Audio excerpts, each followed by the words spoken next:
standing fast and bolt upright with his shoulders back. What a testament to sleeping on a board. At the beach house, Uncle Mick, the other sports bed was my least favourite for jumping on.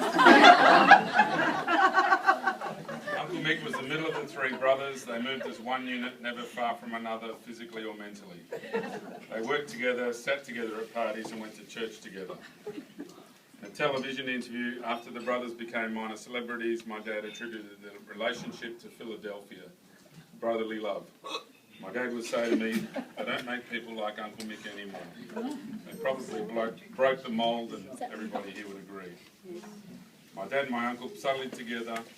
Uncle Mick had an opera star's voice and would not uncommonly on a big day bring down the angels and the chandeliers.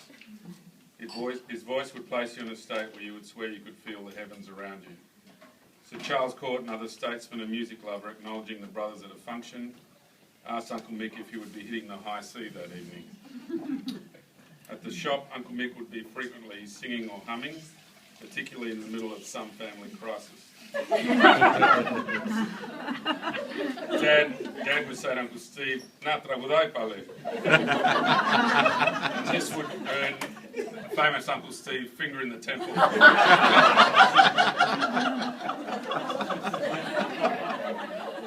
The brothers and Auntie Chrissy and Mom and Nas set very high standards for themselves, those around them and certainly their children.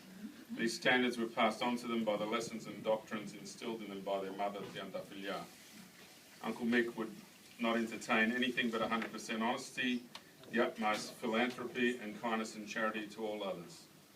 A good example of this was the brothers were in trouble once for hiding some Greek vagrants in the storeroom behind the shop. I still remember when I was younger, Auntie Chrissy harbouring the stowaway in her laundry at Lake Munga Drive.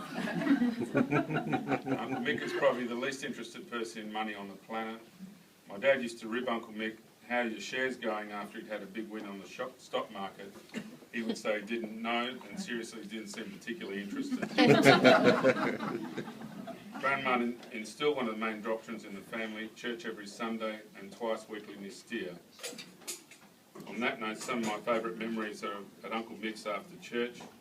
Here in the lounge room we would sit with the three brothers and any other family, and Dan would proceed to wind up Uncle Steve and he would wind up Uncle Mick, and they would reciprocate. And this light-handed banter would vortex and circle around the room, often enveloping my mum Katina. Another characteristic was the absence of the jealousy gene. The brothers loved nothing more than hearing of one of their relatives doing really well. They delighted in hearing good luck stories. Certainly a most unusual characteristic in this day and age. They most love to hear stories of how well their cousin Mickey Kalis or Byron were progressing. Uncle Mick wasn't just honest, he was stubbornly honest. Stubbornness is an overwhelming family characteristic, but Uncle Mick raised it to Olympic standards. My father was very stubborn, but he shared the silver medal with Uncle Steve. Uncle Mick was always highly unremitting, principled, and always the gold medal winner. The term "Orinas Casigadaro" was made for Uncle Mick. His favourite terms of phrase were "no bloom and fear," "stop," and "you use your brakes too much." Uncle Mick and the brothers were always very loyal and respectful. Friendships were long-lasting and everything was done to never stain the family name. Their name was sacrosanct and never to be compromised, certainly not for something as trivial as money or glory. Humility was their normal modus operandi, often acting anonymously in charitable works and never seeking praise or gain from their actions. They learned all these things from their mother. This high standard is almost unmaintainable for the next generation, although some come close. Unfortunately, a lot of their selfless acts of charity are incompatible with current life and standards. John and Maria come to mind as examples of coming close. Respect was not exemplified by even Mick at the shop, on watching the brothers return one after the other at 10-minute intervals after a visit to Louisville with another ritualistic Auschwitz-style follicular butchery. Never Mick laughed so loud, even though he had gone to the extreme of being disrespectful to the brothers. Even my father could see the funny side of another San Quentin-style skinning they'd suffered at the hands of Louisville. Never Mick did after all introduce long hair to the family. And now no hair. His was sort of curly. Uncle Mick was so close to his brothers it would be remiss of me not to mention their glaring differences. Uncle Mick was impeccably fastidious and tidy. My dad and Uncle Steve were very untidy, bordering on unkempt. Uncle Mick wore the pressed white apron. He was always immaculately groomed. Uncle Steve and my dad, the less dapper and dirt-masking grey laboratory coat. I guess Uncle Steve required that during times when he was doing the tahini.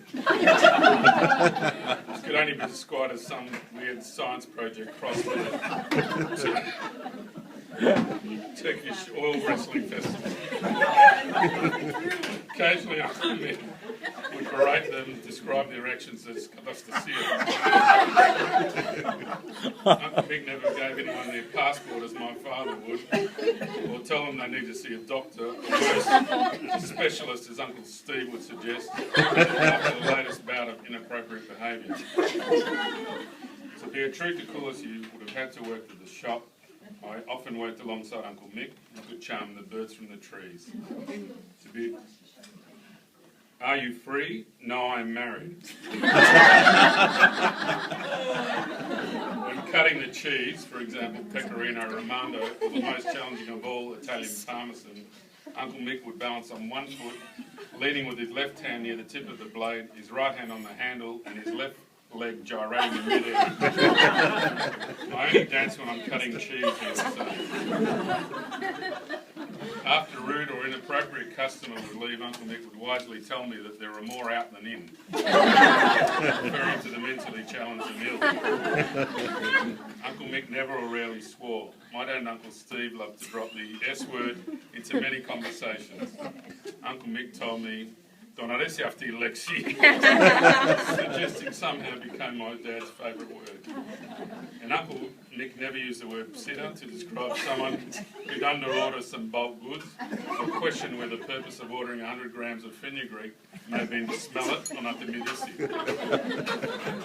Once when a very slightly built man of Asian background who'd been employed by Kakulas Brothers was asked to move a particularly heavy box, my dad suggested in one of his classics, "Αυτός δεν μπορεί να σηκώσει το παντελόνι του." That guy can't lift his trousers. Somebody get... Oh, where's the photo? I've got a photo. I had this photo done. Sorry, I have to go. Excuse me. 1 minute.